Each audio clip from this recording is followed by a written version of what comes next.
Hey, what's up, guys? I'm going to show you this. I'm going to flip the camera around, excuse me. So here's the setup. I'm at the beach. The ocean is just over that. So for the most part, what it is it's a simple way to become an overland setup. If you're a general contractor or maybe just an enthusiast who has a contractor's rack, how can you put a platform on there that's economical, make sure it's safe, and this is how you do it. So this is 1-inch thick plywood, very thick, it's tongue and groove. And how we secure that onto the top of the rack is we have these ratchet straps that are built in. You can buy these on Amazon, install it on here. These are actually fairly inexpensive. You got another one right here. For testing purposes, I didn't join those completely because I wanted to make sure that when I'm done testing this, it's going to be easy to take apart. But that's how it's secure. And those of you who just joined, thank you. This is the Overland setup. So the ratchet straps that go through the cut hole, they come out and they're just long enough to hook onto the other side. If you need to hook all the way down to here or here, the ones off of Amazon won't work. So keep that in mind. Those of you who just joined, Overland setup, explaining how it's strapped down. 1-inch thick, drilled some holes, had the Amazon strap purchased and installed on the rack prior to doing this. You don't necessarily need this underlayment, but it is nice for storage, and we'll get into that here in a minute. But yeah, cool setup. So then I put my canvas here. You can see this has been used for a few jobs, and used a ratchet strap. Then obviously in construction, so I use the most economical, comfortable thing. This is just a 6x8 piece of carpet padding, really. I think it was like 24 bucks at Home Depot, and they sell these cheap carpets too. So I mean, it's easy to sleep on, especially with the canvas there. And tonight I'm staying here and just doing the testing. So obviously I got this. It's gonna be comfortable here. I'll show you guys in there. Anyways, you guys can probably see it. Nothing special, very simple. Next, you do need a ladder, right? But let's actually get up on there. Let's see what the view is. So I got the platform, and I secured these down just with screws. If you have a problem going through your canvas, then don't put the canvas. But everything else, see, it's good. See, doesn't even budge. It's 1 inch thick, 1 inch thick, right? And that's literally just under a 2-foot overhang, right? And I got the same thing on the other side, but this is really meant for storage. You can take off the tent, you could have a couple beers, barbecue up here. So this makes me taller than anyone at the campground, right? So pretty gangster in that regard. Of course, they increased the sand dunes because California, things have been going crazy, and so the water was coming in here. So the view is a little bit restricted. Those ones have been tied up for 6 months. But anyways, this is kind of a last minute trip. So this is that. I'm going to put a basket right here for camping gear. And so here's the platform. It works really well. Let's get around here. Could extend it. Of course, this is one 4x8 sheet of plywood, tongue and groove. So there is a seam right there. And this is a 4x8 piece. So essentially I have an 8x8 platform. It's not, woo, party. It's not necessarily the most unstable thing, but with the carpet padding and the carpet, again, cheap from Home Depot, then you should be able to rock and roll just with a simple strap. Yeah, and remember, if you guys weren't here, 1 inch thick, tongue and groove. You can buy this from Home Depot. I forget how much these are a pop, but probably close to 50 bucks. If you guys don't know, lumber has gone way down. I was buying a ton of lumber. Well, don't trip and die. So yeah, if you do this, it's not for the faint of heart. You need to be competent with your balance and not be afraid, and if you want to build some handrails. But here's the best part about it, why it worked.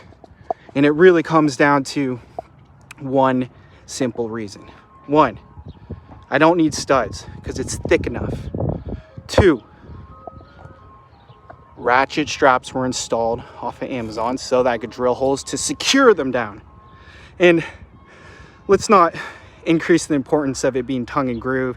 That's just an added bonus because I think they wouldn't flex very much and be fine, even if you didn't have tongue groove. But the third and most important reason why this was able to work is because it's practical for one man to move. You just undo the straps, right? Crank them up.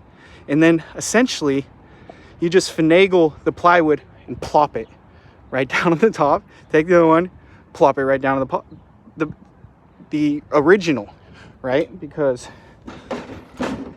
you guys don't know, but I have one right here. This used to be painted, but it's been through a lot.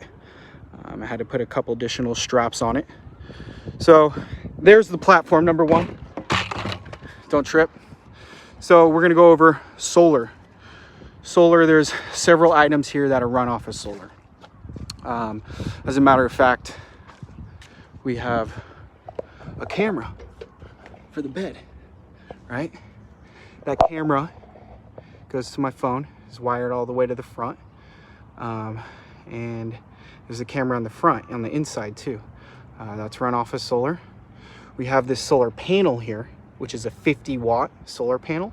So of course, if you put a 50-watt solar panel, you have to have a controller, right?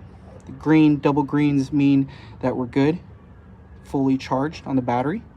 The blinking of the third one, that actually means that the solar is not charging, but that's okay, because it's fully charged. This battery is pretty solid. It's not a deep cycle, but I still can have the benefits of a non-deep cycle, meaning higher cold cranking amps, because I can use this setup when it's getting sun to keep this fully charged. And I can always move this solar panel or hook it to a different solar panel. And these are cheap off of Amazon too nowadays. And they have a diode. If you connect something wrong and it pops the diode, they're easy to replace. They sell them in batches of 50. But anyways, so for example, you have the different setups. You have one for the solar panel that's coming in, one out for the load, and you could have a 12 volt, so you can just charge your phone or whatever you want to charge. Or in my case, I have an inverter here. This inverter actually is hooked up to a fan, but let me make sure I got this plugged in. So I don't have this plugged in. That was to my, so let's get the load. But before I do that, show you how I can run this fan. Let's go ahead and take a look at these lights. These lights are plugged in right now. I'm not going to route these lights. This is just for the camping. But those lights come in here, and you have a main switch. And so that means these are on. So if I wanted to route these somewhere, I don't know if you can see that, but yeah, definitely blinking. So you can have your lights in the back that are run off of solar, so you don't have to run wires all the way from the front battery. You can easily switch the load if you wanted to run, let's say, a 12 volt little plug-in, and even have an inverter so you can run a 120 volt item. You can do that. So let's plug this in. Load. So now this is plugged in and it's hooked up to an inverter. So that light came on, and this is, I believe, a 150 watt inverter. Yes, it is 150 watts. So fans, if you get hot in your tent, you can run this inside your tent while you're camping, and it gets great great circulation. So what else can we run off of solar besides security camera, a fan to keep you cool, lights when it gets dark? You can run really anything. You got plenty of power. It's not going to steal power from your vehicle And if you do go dead, you're really not that worried about it because you're going to still start up your car. Once you take the solar setup off, it's going to recharge the battery. That's better to deplete the battery if it's a deep cycle. If it's a not deep cycle battery, which is like a lead cold cranking amp battery, then you're not going to want to run everything for hours, but you can realistically probably run the fan for 2 hours and be completely fine, which is probably more than enough. Anyways, hope you guys enjoyed watching this setup about a very primitive Overland setup that to create an 8x8 platform which you can barbecue on, camp on, and then also maybe an idea on how to install a solar panel and the uses that you can use while camping for lights, fans. If you wanted to charge power tools, you probably need a couple more solar panels and a bigger battery with a higher watt inverter. So yeah, let me know if I should make some more videos on that. Again, appreciate everybody watching. I'm gonna test it out and give you some more thoughts if you're interested in the future after I sleep on it. Take care. Bye.